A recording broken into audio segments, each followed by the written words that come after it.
All right. I think the screen is live right now. And Subhanshan, I think you need to enable your camera and we are good to go. I will try. Yeah, there. Is it in? And awesome. Subhanshan, you have enabled the camera. I'm going to do a vanish right now. I'm going to drink a lot of water. And yes, I'll No let you problem. take the show. Okay. Good evening, everybody. Meenak, I'll still need you there to tell me where guys are from and all what. here. I'm always here. Okay. Don't vanish. Actually, okay. No, not at all. Okay. So good evening, everyone. Good morning. Good afternoon, wherever you are. I'm in India, in Bangalore. It's about 7:15 in the evening.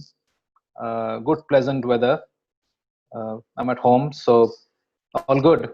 Where are you guys from? Give me a little bit of glimpse and what kind of selling roles do you have? Can you quickly give us some idea?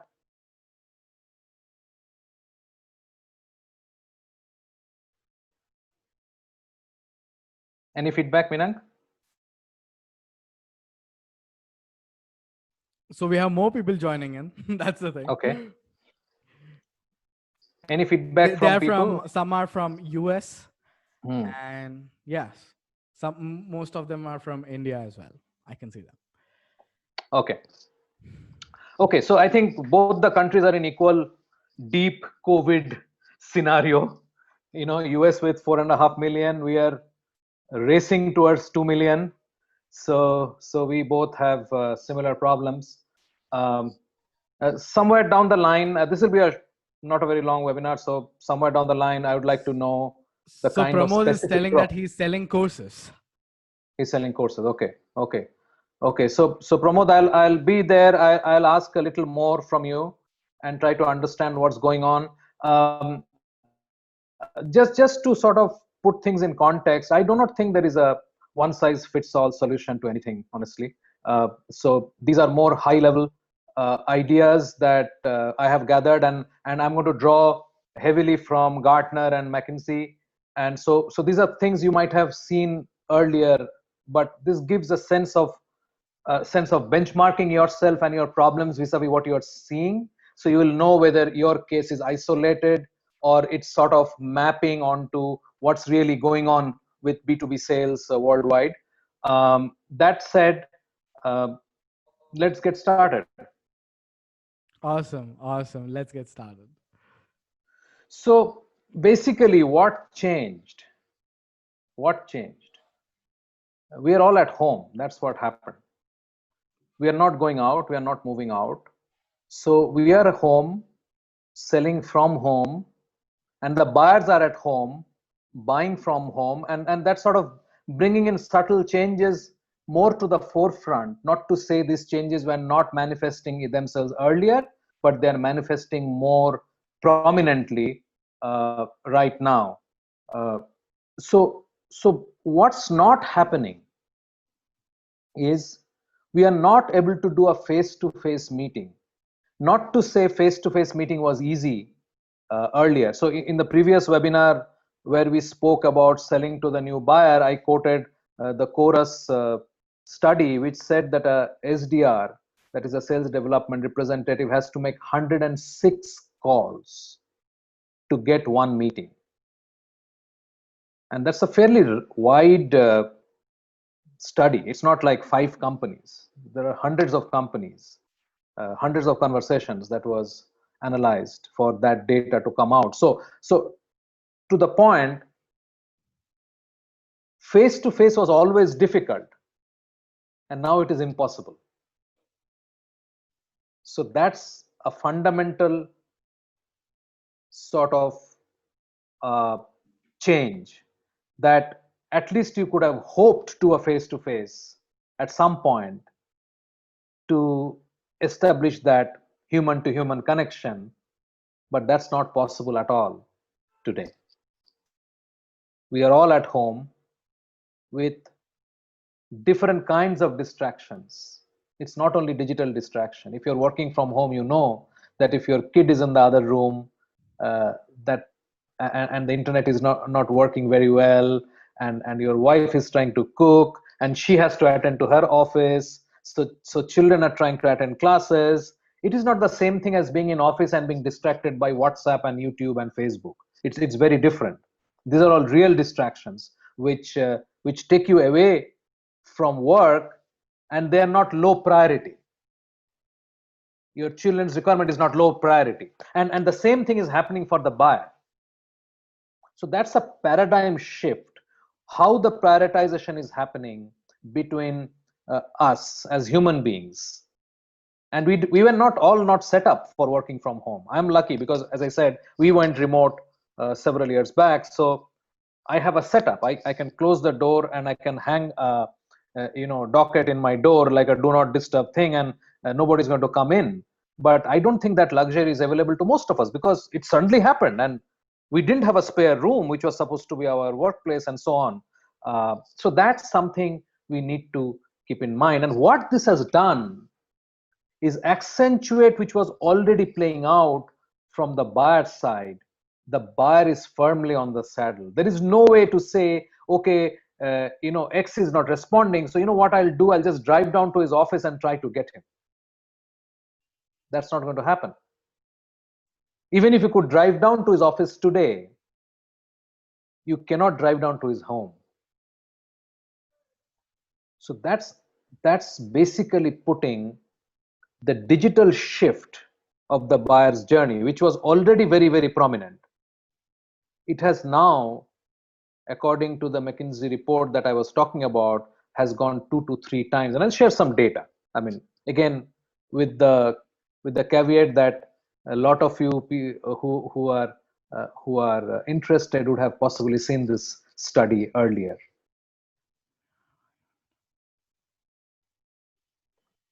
So in this shift,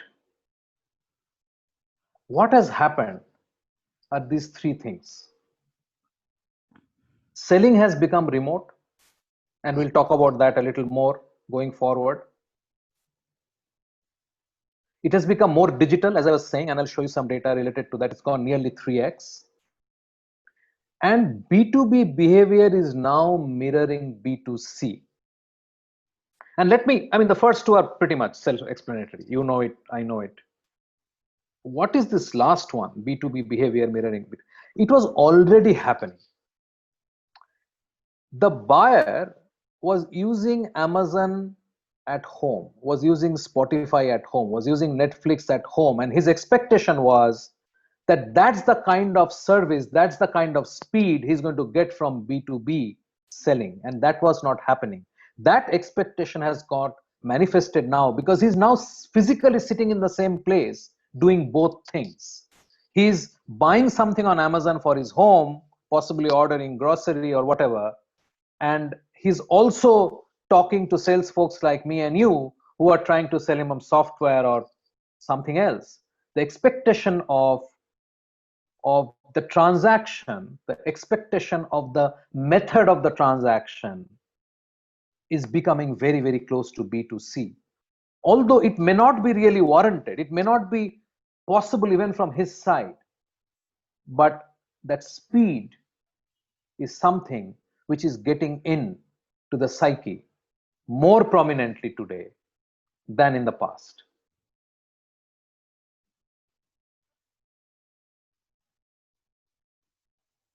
So what are, according to McKinsey's report, what are the 3 areas which are getting shifted or impacted? One is spend.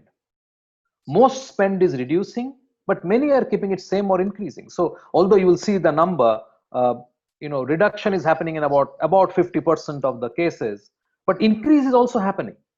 So there are companies who are looking at this opportunity of reduced cost otherwise, because there is no executive travel happening, there is no hotel costs happening, there is no advertising related to physicality happening, which means there is a lot of available resource, and those resources are getting deployed to buy and execute on ideas and plans which were on hold. So if you are doing things which are in the cutting edge, which means there were not a lot of takers, there is opportunity today to push your things through, because there are people who have the time and the energy and the money to look at cutting edge stuff. Second, buyers, the shift is going towards digital. Interactions are 2 to 3 times more important than traditional methods. That's what buyers are saying.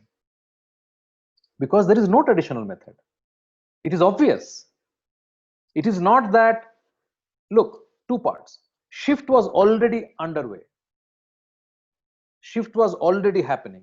70% of the buyer's journey was already digital. But now the interaction is also becoming digital. Now the journey itself is expanding to become digital.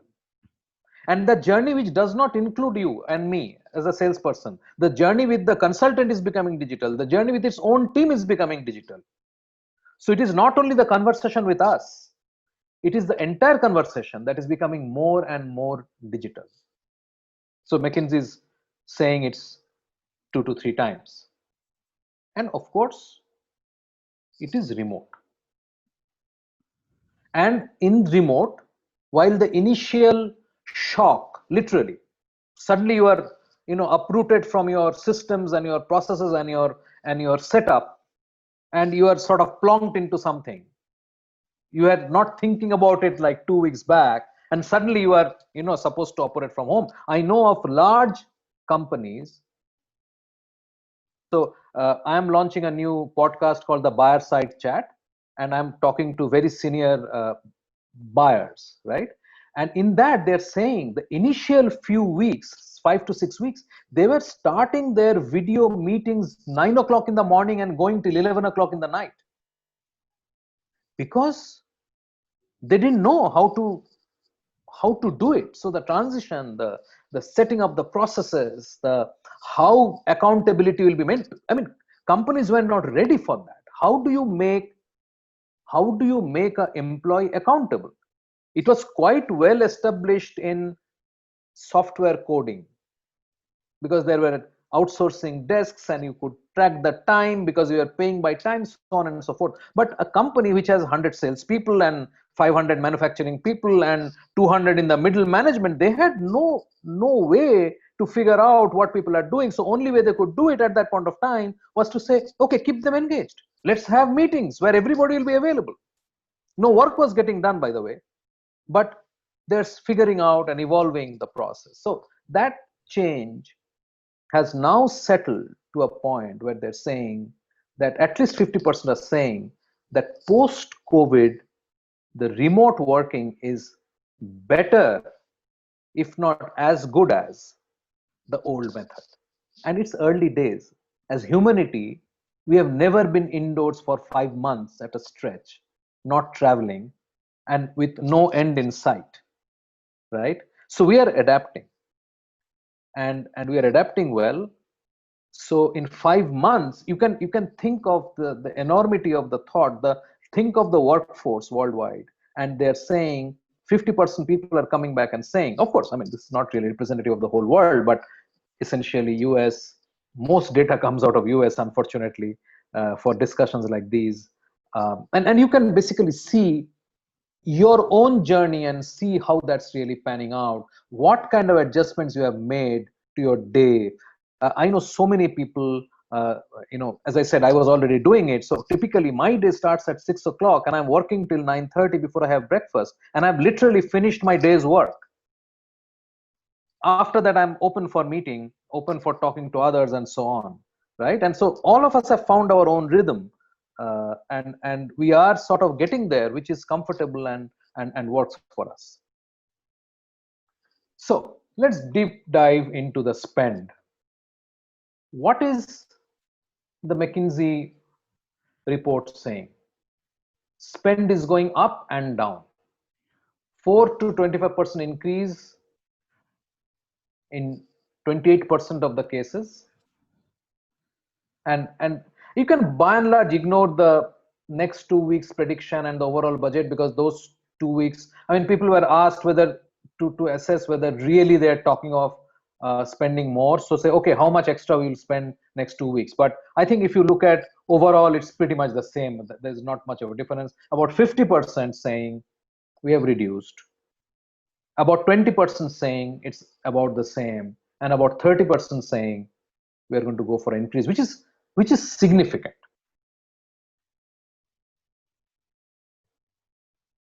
The next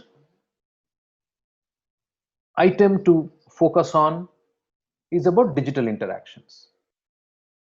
Obviously, it has increased. Obviously, it is 2x because there are no options, barring some very physical businesses, like, for example, if you're in the grocery delivery business, then possibly still some of it is happening physically, but about 66% are saying in sales, digital enabled sales interaction has increased 2x. So can you ask Minank whether they can see these slides, because this is the biggest I can make them at this point. All right, guys, can you look at those slides? Is the blue bars clear for you? Or do we have to zoom in? Tell us in the comments down below. I may not be able to zoom in, unfortunately, but what I can do is I can share this later for everybody to have a look. Why not?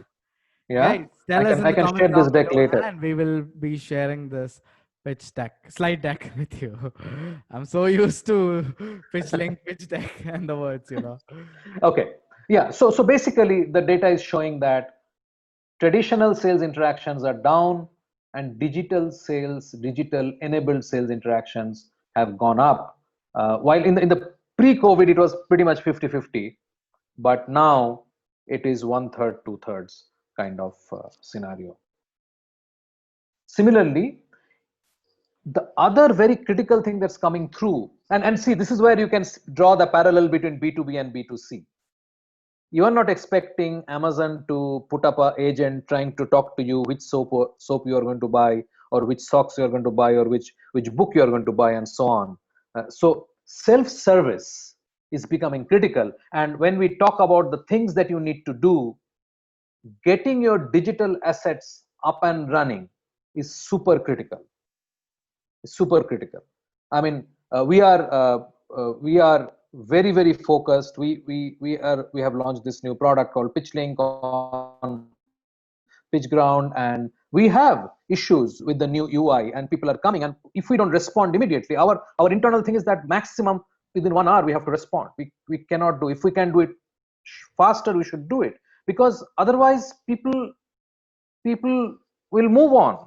It's as simple as that, whether I like to talk about it or not. That's the truth.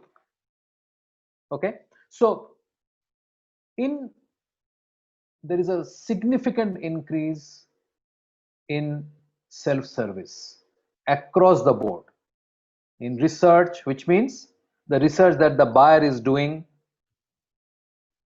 pre-purchase.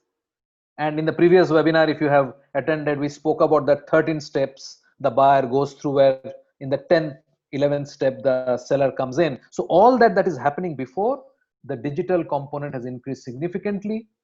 Evaluation, digital component has increased. So basically it is, as you can see, it is sort of leveling at 30%, 33% versus 66%, 1/3, 2/3. It's across the board, ordering, reordering, all of that. It is happening, and the percentage increase is significant. In research, it is increased by 90%. In evaluation, 120%.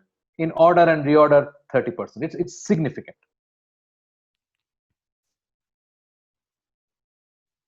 This shows country-wise how we are doing, and especially the black is all field sales transition to working via video conference or phone. So that's the black bar.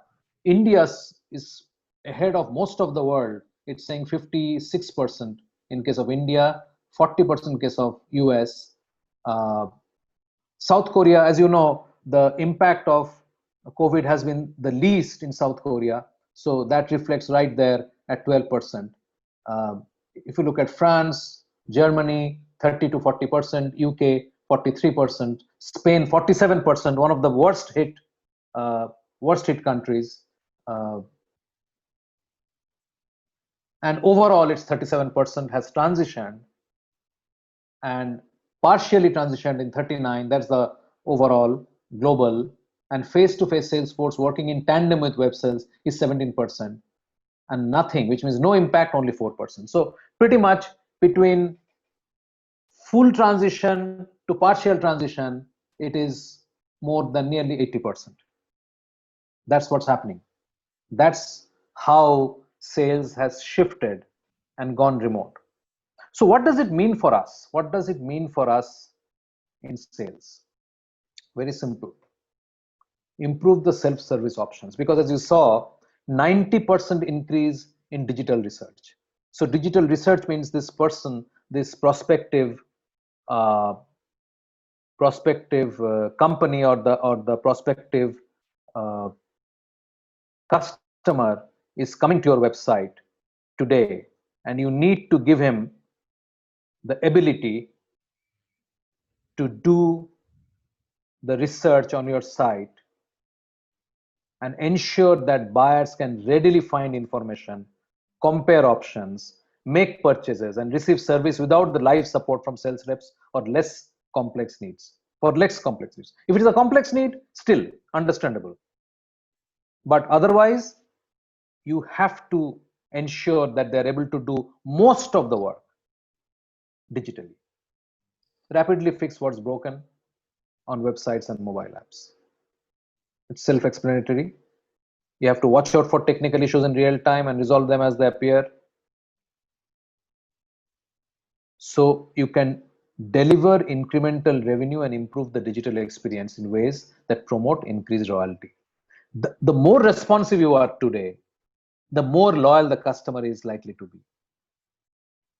That's very critical.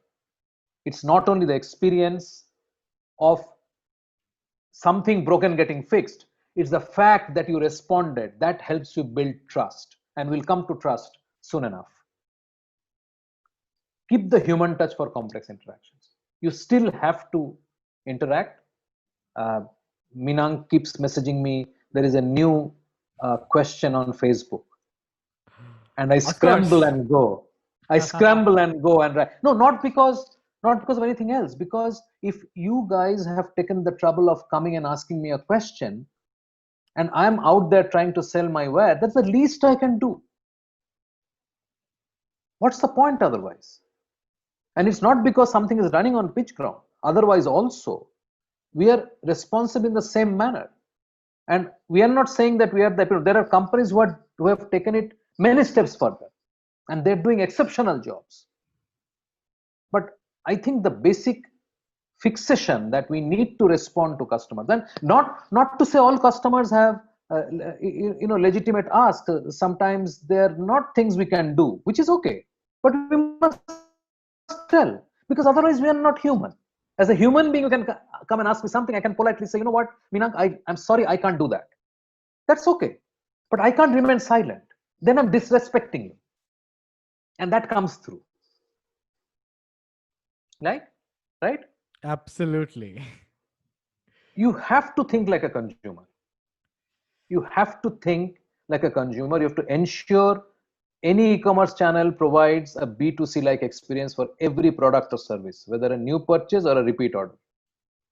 So you have to think like an e-commerce, because that's what we are doing. We are all e-commerce business. In the last webinar, I said we are all media businesses. Every business is a media business. And today I'm saying every business is an e-commerce business. Think about it. And measure your progress, because not measured, not improved. Simple. There is nothing complicated about this. What is my response time? Like I said, we are trying to keep our response time under 1 hour. But I have a dashboard. I can see when it's going to 1 hour 27 minutes. I can see when it has gone to 2 hours. I can see that. And then I can talk to my colleagues. Hey, why did it happen? And what can we do to fix it? Who was supposed to be there, who was not there, and so on and so forth. If we are not doing that, what happened? I can't hear you, Minang. Nothing. Please continue. Okay. Fine. Sorry. I thought that you were saying something and I missed it. Okay. And of course, measure your progress. So how effective has it been in terms of conversion? Not very much. And the reason for that, according to me, is that we are still transitioning into that mode. All these are data which is sort of unfolding as we go, and the adjustment in the mind and the complexity in the buyer's end, which is yet to be solved. Because the buyer, unlike in the case of a B2B, the buyer is not taking the decision alone. He still has to get buy-in, and I'll share some quick data on that. He still has to you know, get buy-in, and those things are hard. And I'll share one quick Gartner data with you, which possibly I would have shared last time. So basically about 50% again is saying it's less effective, about 30% is saying it's more effective, and about 20%, except face-to-face sales force working in tandem with website, in that case, except for that case, it's about 20%. This data is nothing to do with COVID, but COVID is actually manifesting and pushing this line. Sales cycle is increasing, and buyers are finding it super difficult to complete their purchases because of the reasons that I just said. 70% state that their latest purchase was complex and difficult, and it has been now sort of accentuated because of COVID. The complexities they were dealing with at their end have only increased because of the lack of face-to-face communication that they were otherwise having, and that's not happening anymore. This is the data I quoted. Gartner CSO Update 2020 says 77% of the B2B buyers state that their latest purchase was complex or difficult. I'll not go into the complexity model which I shared last time. We can do it another day. But if you haven't watched the last webinar, guys, go ahead and watch it. It's live on our Facebook page. So yes, there Subhanjan has gotten deep into the complexities that we are actually discussing right now, which we won't discuss right now, but you can check out in the last webinar. Right.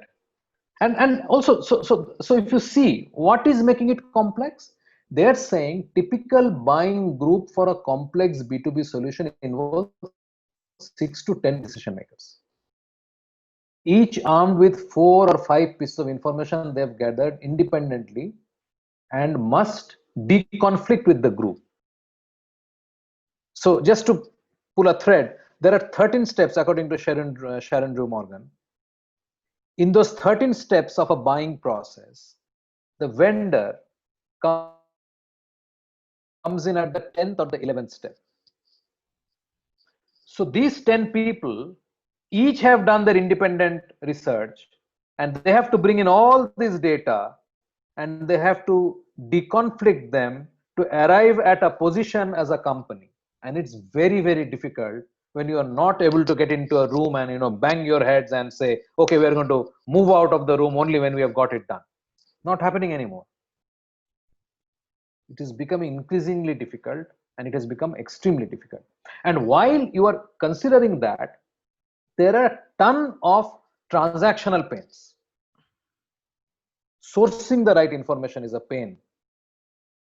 Getting buy-in, as I was telling you, is a big pain. Managing complex, and it's now, because it is digital, it is even more fragmented. Something is happening on WhatsApp, something is happening on message, something is on mail, something is happening on Zoom. Who is keeping track of all that? Right? Sharing these 10 people each having 5 pieces of data that they've collected. So 10 people into 5, 50 people of documents. How do they share amongst each other today? Google Drive, Dropbox. So if you are one of the 10, you have collected 5 and you have received 45. Each having their own point of view. Each has to be connected to the owner. Just think about it for a moment.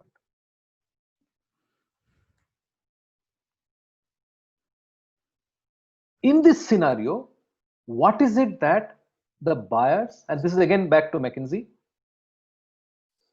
what are the buyers valuing the most? The first is speed. And as I told you, that is again stemming from the fact this B2B mindset being mirrored on the B2C mindset.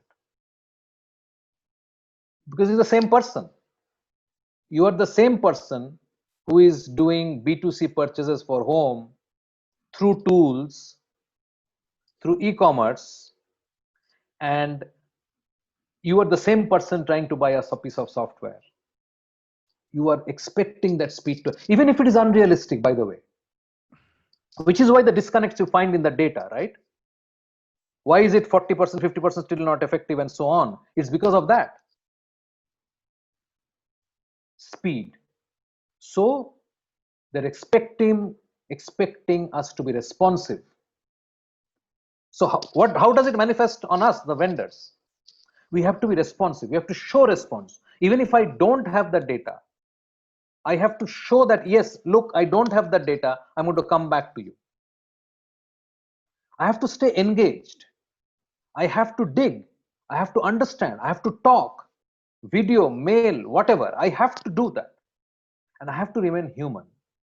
And it's very difficult in a digital scenario where you cannot shake a hand or you cannot, share a cup of coffee, where your warmth and your genuineness can go through. It's very difficult, but you have to be genuinely interested in the buyer.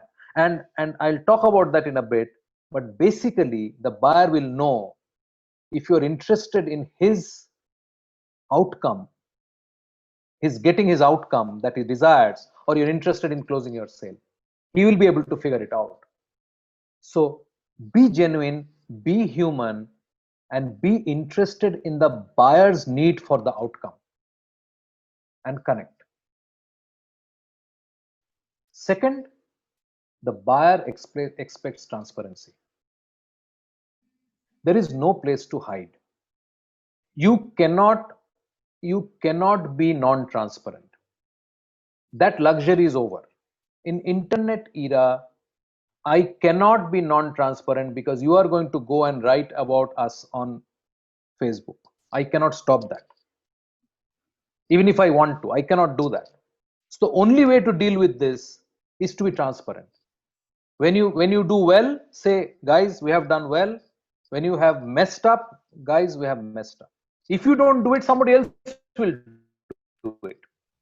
It's much better to do that and allow the trust deposit to start happening. In keeping in that spirit, walk away from deals you cannot deliver the desired outcome. There are people who have bought Pitchling and they've got refund. I'm telling you, it's not many, a few, but they have done. And we have spoken to each one of them. And we have figured that actually what they are trying to do, Pitchling cannot do. Every product cannot do everything. So if I cannot deliver to you what you are looking for, I don't want to sell my product to you. Why should I sell it to you? What purpose will it serve? I do not want 10,000 people to buy it and 9,000 people to not use it, even if the money remains with me. That's of no use. I rather have 500 extremely happy and happy customers who are using this every day and who will swear and say, without Pitchling, I cannot run my business. That's what I want. Same thing about your customer. If you cannot deliver, walk away. Walk away from the deal, but not from the customer. That's the next point. Stay engaged. I will say, guys, I cannot help you, but I know of this tool which may be able to do it for you, not fully, but about 60% of what you want. And would you like me to do an introduction to those guys? I'll be happy to do that. I'm making deposit in the trust. And someday, when you are ready to buy my product, you'll turn around and come to me. And more importantly, that customer will talk to others and say, these guys will always stand by whether they can deliver or not. And I think their product will work for you. And believe me, going back to the transparency, customers believe peers more than the vendors. You will believe your friend who will say buy that X phone, and not because that X phone is advertising in your Facebook feed or putting having some celebrity endorse it. No, you will buy it because your friend will tell you, I love it, I love it, you must get this. Usko phek do, drop that junk that you have in your pocket and buy this phone, right? Moving on, the last is expertise. Bring your A game, get your best person in the team to talk to the customer, so that you can understand, you can deep dive, and you can figure out whether there is a fit or not. Lots and lots of sales happen without a fit. We all know that. But those are dangerous things to do.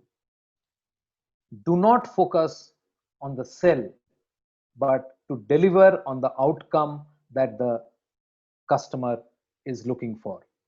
And respect the fact that the customer probably knows more. No matter what you think, the customer knows his own problems better. Customer knows the technology better. Don't forget that the customer had 10 people each doing their research. They have gone through everything that you're going to tell them. They have found and seen everything, because the digital research has grown by 90%.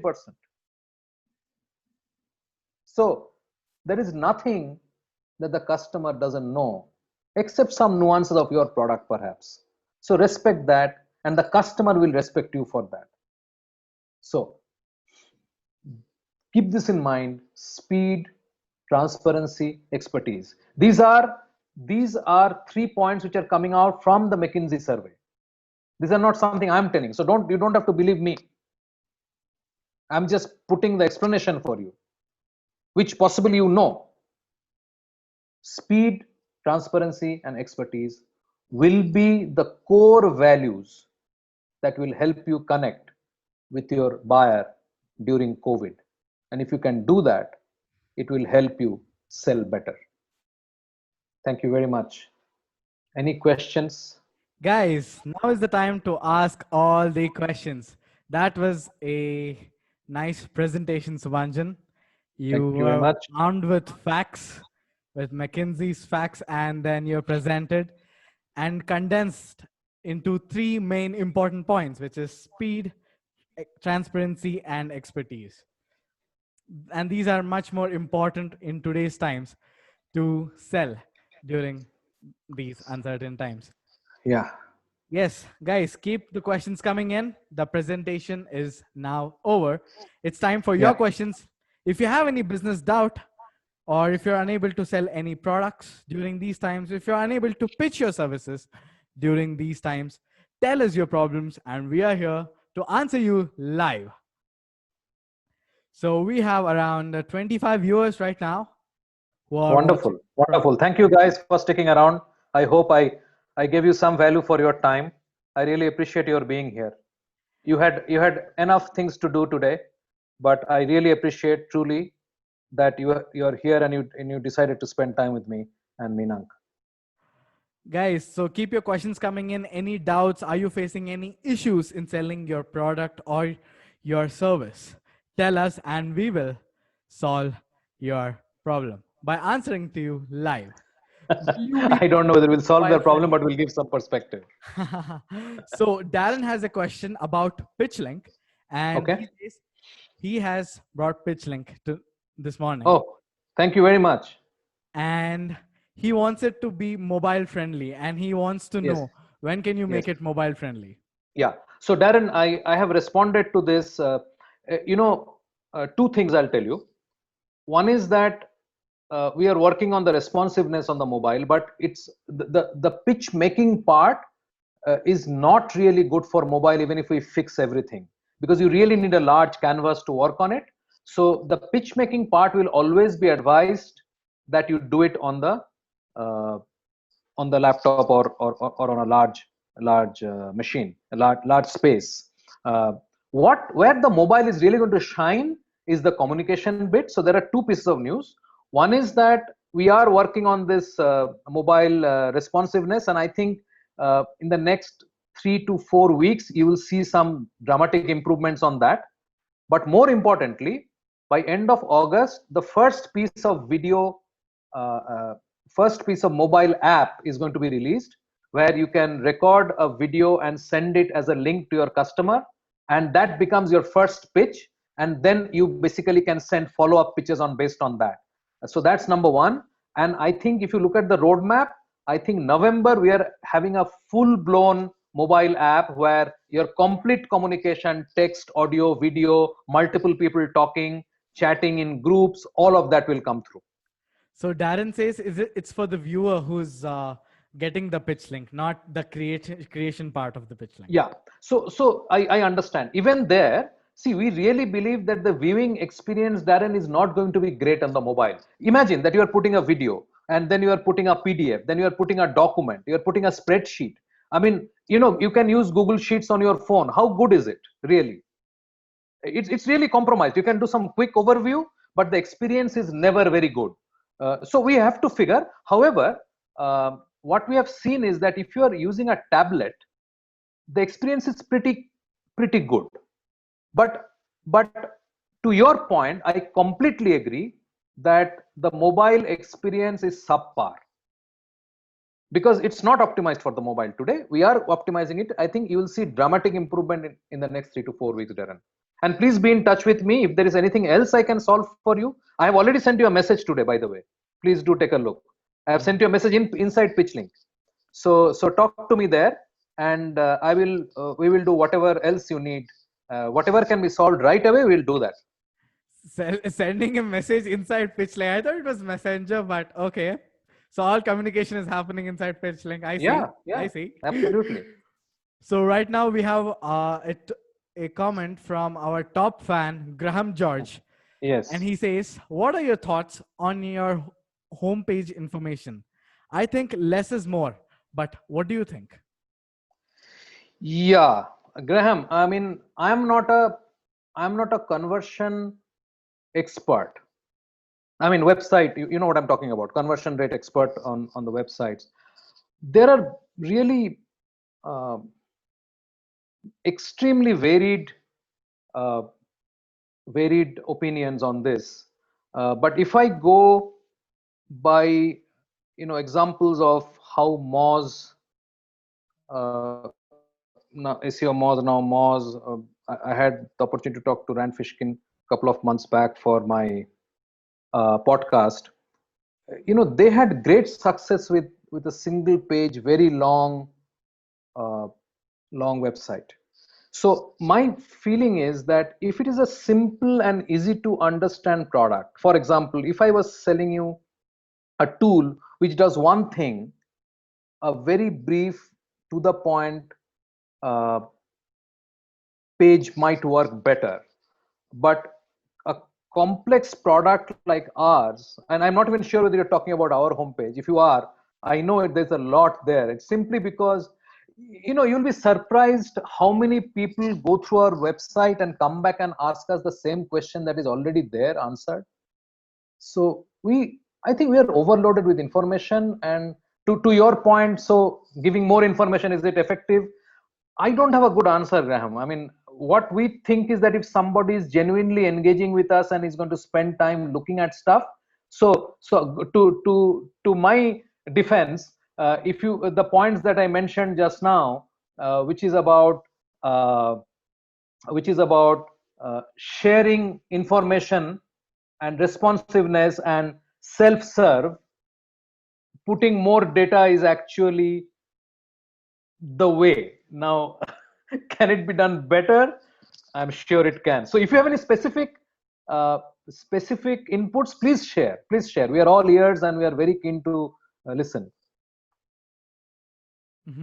He says that he likes your homepage and it's packed with information, but it's condensed, Oh, he needs more? Does he need more? Is that what he's Oh, saying? Hey, Graham, do you need more? That's a good input. I was defending the wrong thing. Who knows? Because a lot of people told me you're writing too much. It's too much. Mhm. So thanks, but thanks. Thank you very much.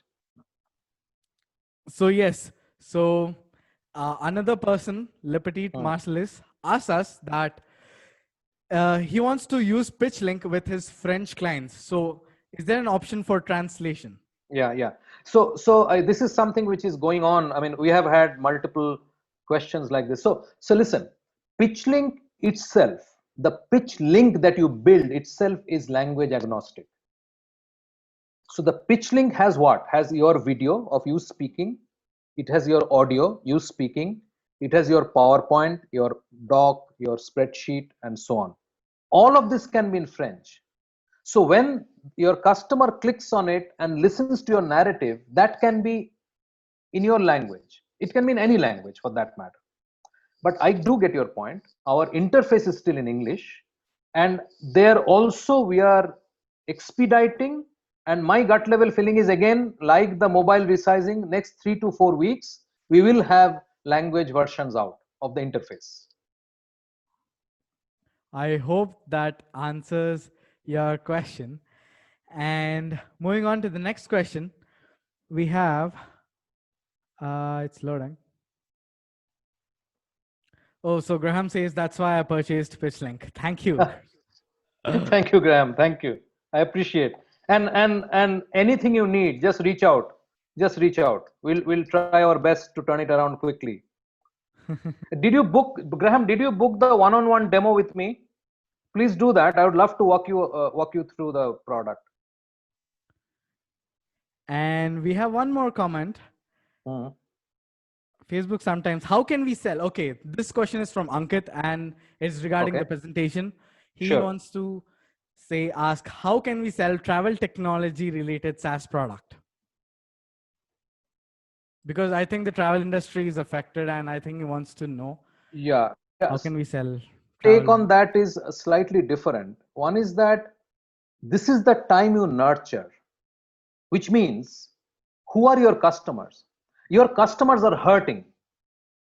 Your customers, I mean, again, I don't know who it is, whether it's the end consumer who travels or it's like the folks like travel agencies and the likes. Can you ask him who is the Ankit, so who are your customers? Are they the people who actually travel or are they the people who book the tickets or etc.?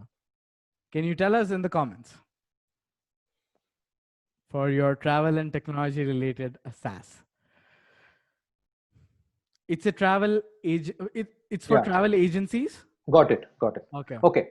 Okay. So Ankit, these guys are hurting. I have friends who run very high-end travel agencies, and I have friends who just simply do ticketing, and they are hurting because it's just gone. The entire business is over. Nobody's booking hotels.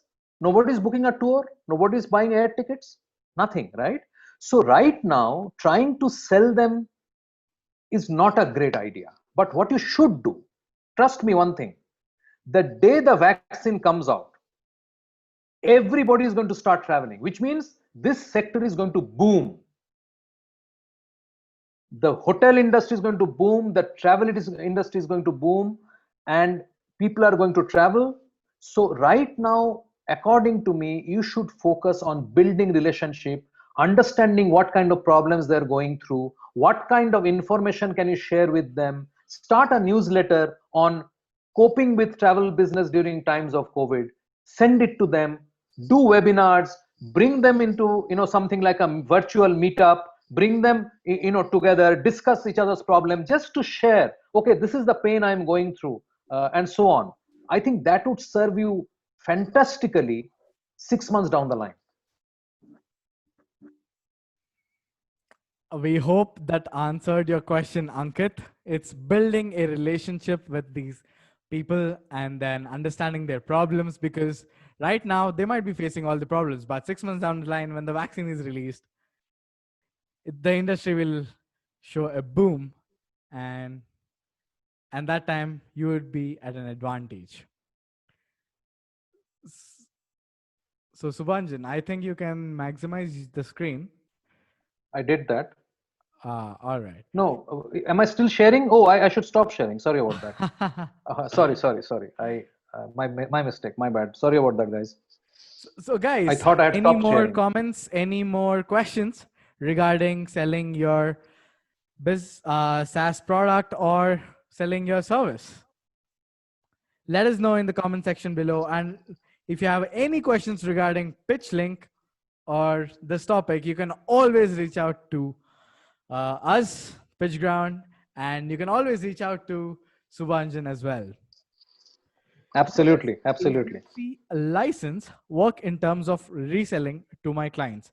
I'm thinking of a client who does a high ticket service, and this could work for his pitches. This is a PitchLink related question.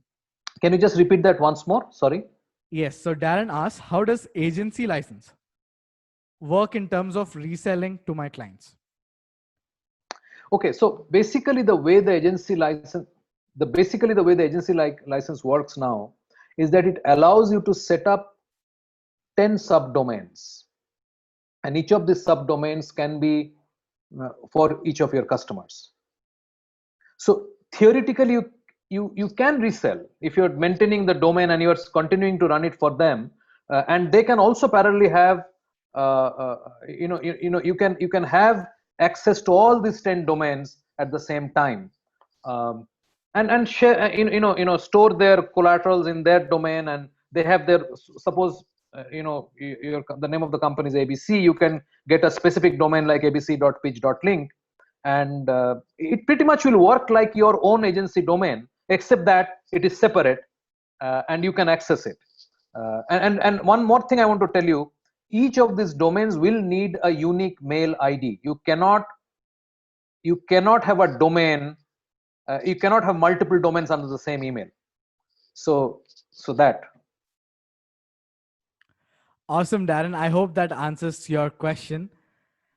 And any more questions, guys, keep them coming. We are all here to answer all of your questions, whether it's regarding business during these tougher times or is it regarding PitchLink? Because we have upcoming webinars planned as well. And we're going to go through the demo of PitchLink once again in upcoming webinars, not right now.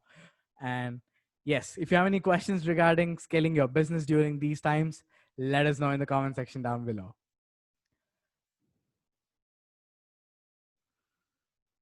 So we have around, wow, these 20 people are just ticking in for our live. And thank you very much, guys. That is awesome. So we have another comment coming in our watch party from the group. Okay, it's from Guillermo. Hi, this could work maybe for a sales team to share information, audios, promotions, right? Yes, exactly. What means pitch links per month? We can enable/disable these pitch links. Well, you can send out the number of unique pitch links that you can send out. So let me just explain how this works. If you send out a pitch link to those 10 decision makers in that company that Gartner was referring to, it is still one pitch link. So the way it works is, one unique link you send out to a customer is a unique link. The same pitch link you send out to a second customer is the second pitch link. But if you're sending that pitch link to 10 people in the same company, it's still one pitch link. Making sense? Because we said unlimited user on both sides. So you can, so the way it is envisioned, is that you can have, in a B2B transaction, there are multiple people on the selling side and multiple people in the buying side where the transaction is happening. So if you are the salesperson and you are talking to a person on the other side, he's only the point person. Remember, the stakeholders are many, and all of them have to be part of the decision making. So I send a pitch link to you, you share it with your colleagues, they all come into the same pitch link, they're all seeing the same narrative, no question of anybody missing anything. All the additional resources are right there. Nobody's downloading anything, managing anything. they're all talking to each other in a secured room, which you can't see, rather I can't see. You all are talking in a secured room, and I can invite my team. We are talking in a secured room, which you can't see, and then in the middle, we both talk. This whole thing happens on a single link, guys. Is it making sense? Wow. Guillermo, I hope you got an answer to your question. Hmm. And this is interesting. This is the most interesting part of PitchLink, I believe. Like you can chat with your own teammates and you can chat with the people other side who Yeah. go to PitchLink. Yeah. That is insane. So both sides have access to two rooms. One is their internal secured room, which the other party can't see, and one central room where he's talking to the other party. And see, the interesting thing is when you'll explore PitchLink, you'll see, and like there are 5 people on the other side, right?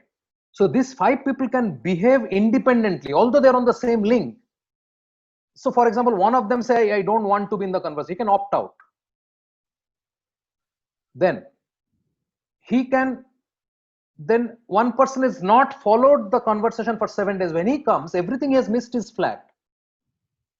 So nobody misses anything. Unlike when mail threads go out, you can say, oh my God, I missed. And how many times have people told you, I must have missed that mail? Because 10 people are writing mails to each other, marking everybody. Everybody writing mail, marking everybody. So It's a mess. yeah. So Guillermo says, yes, he has understood it. Thanks. Okay. And well, there's one more question regarding PitchLink, which is how do you assure the buyer that the room is private? Okay. So one is that we are doing security tests and we are going to roll out some certifications and all that. That's number one. But more importantly, if you look at the buyer interface, for example, the pitch that you received from me, if you have bought PitchLink, your interface and my interface are completely different. The things that you can click, I can't click. The things I can click, you can't click. So there is no way for me to click your stuff and get in there. It's just physical, not possible. The access is not there. And on that note, I want to mention another very interesting thing. People have been asking me, hey, I send out PitchLink. What if the customer tells me, send me the link? I have not seen your mail, send me the link. Can I send it on social media? Answer is yes, but there is a nice twist. So first of all, you never see the link. You create the PitchLink, you say send, then a window opens, you write a mail, you put some restrictions like it has to expire in so many days, or it can be shared, not shared, so on and so forth. Then you hit send, it goes. You have not seen the link. The link has been now after you hit send, the link has been generated inside. You have not seen it. Now, customer calls you and says, hey, Shubhanjan, you send me that I can't trace the mail or I don't have access to my mail. Can you please send me the link on my LinkedIn or on my WhatsApp or whatever, Messenger, right?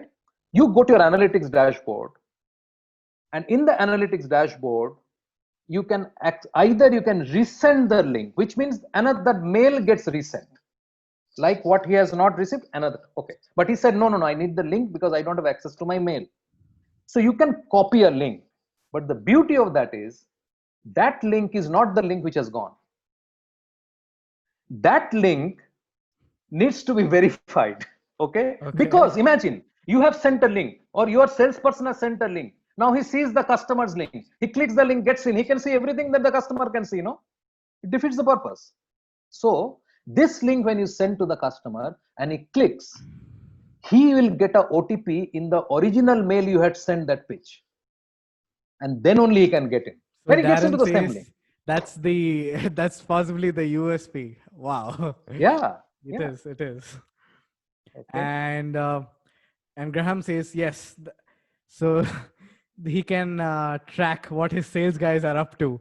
Yes. And absolutely. He can also check their pitch/follow-ups before they try and close clients. Yes. And that's not only that, most about it. Yeah, Graham, see, another point is it is not only because people will be naughty, but because you can coach people. You can see, hey, you answered this. This answer is not what you should be giving the customer. This is what you should have told. Because you have access, your ability to coach on the go, live, practically,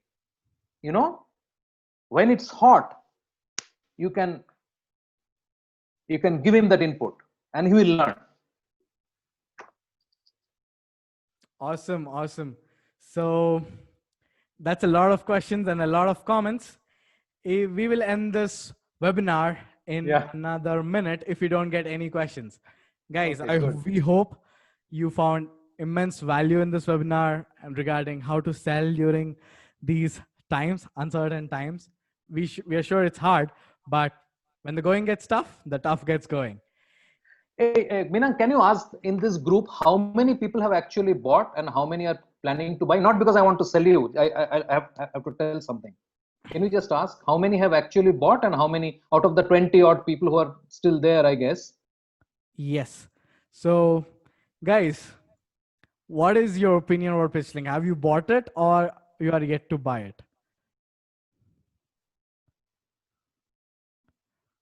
Let me know in the comment section below. Are you about to buy PitchLink? Yeah, no. It's not a trick question. I promise. It's not a trick question. It's not a trick question. Okay. Are you about to buy PitchLink or have you bought PitchLink?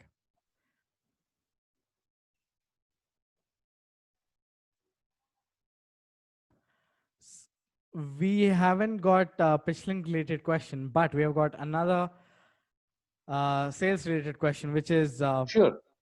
Should companies completely close sales of travel technology? Otherwise, how will they survive during these times? It's asked by Ankit. Is that Ankit? Yeah. Well, see, okay, no, I cannot. First of all, I cannot answer that question. It's not for me to say that you can do this or you can't do this. That's not a fair thing to say. I'm just saying hospitality and travel have been the worst hit, amongst the worst hit. I mean, and in that it includes airlines, it includes hotels, it includes Airbnb, so on and so forth, right? So you have to nurture the relationships and find out the 25% who are doubling down on investment for whatever reason. So it's not an easy job, and you will never know that unless you are engaging with them. If you tomorrow go out and say, hey, my community, guys, we are all stressed. Can we meet on Saturday over a Zoom call and just exchange what's going on with our lives? Right? Then the person who is thinking of even making a purchase is likely to remember you at that point. Ankit, this fellow has this gentleman has a travel tech company, but he never even tried to sell that to us. I think I can talk to him. He looks like a genuine guy. Think about it. Think about by putting yourself in their shoes, and you will see where I'm coming from. So yes, there are people who have commented that they're about to explore more and know more about PitchLink, etc. So there are about 3 or 4 people that have commented like that. Okay. So it's all right. So basically, what I want to tell you is that from the week of 3rd August, every evening 7 to 8 we'll have a AMA. Every evening. Okay. So 7 to 8 I'll be available. And any questions you have, and I'll actually that point out specifically, I'll show you the interface and I'll show you how to do something. If something is not getting done, you want to brainstorm. Okay, I have this kind of a customer. Can you help me create a pitch map? Can you help me create a flow? It's no specific agenda. Only agenda would be to actually work with you guys to see how best you can leverage the tool. So week of August 3rd, we will put it on our website. We'll put a link, which that link will be, to my mind as of now, what we are thinking will be a permanent link. So any day you can come in between 7 and 8 and you will find me there, Monday through Friday, not weekends. And I will try to for resting. There's no compromise. Yeah, that's why God also rested, right? So I am just a human. Okay, guys. So that's what I wanted to say. Yeah. Okay. About to end the webinar, and if you have any last minute questions, please send us right now. And Ankit says it's an interesting tool to explore. Awesome, Ankit. Yes, it is interesting. You should definitely check it out by going to pitchground.com/product/pitchlink. Or else you can contact us, the Pitchground team or the PitchLink team, and we are happy to solve any questions that you have. And I guess, Subhanjan, it's time to end the webinar.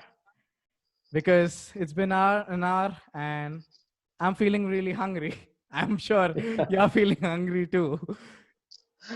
But this is good. This is good. Thank you, guys. I really appreciate again. I mean, I don't know where in the world you are. It may be early morning. It may be midday. It's a Monday. It's the beginning of the week. If it is this part of the world, it's late. So I really truly appreciate your being here and asking so many questions and engaging. I hope I have answered your questions to your satisfaction. There could have been questions which I didn't know the answer to. So just take it in your stride, guys, and be in touch. I shared my email. Uh, write to me, and on the site there is a chat option. We try to man it practically like 21 hours in a day. So please do come and let us know what you're thinking. Thank you very much. Thank you very much, guys. This was a lovely webinar, and we hope you have answered all the questions which you had. If not, feel free to reach out to us, the PitchGround team or the PitchLink team. Thank you so much. Have a great day if you're from the US, and have a great night if you're from India. Thank you so much, guys. Bye-bye. See ya. Bye. Bye. Oh.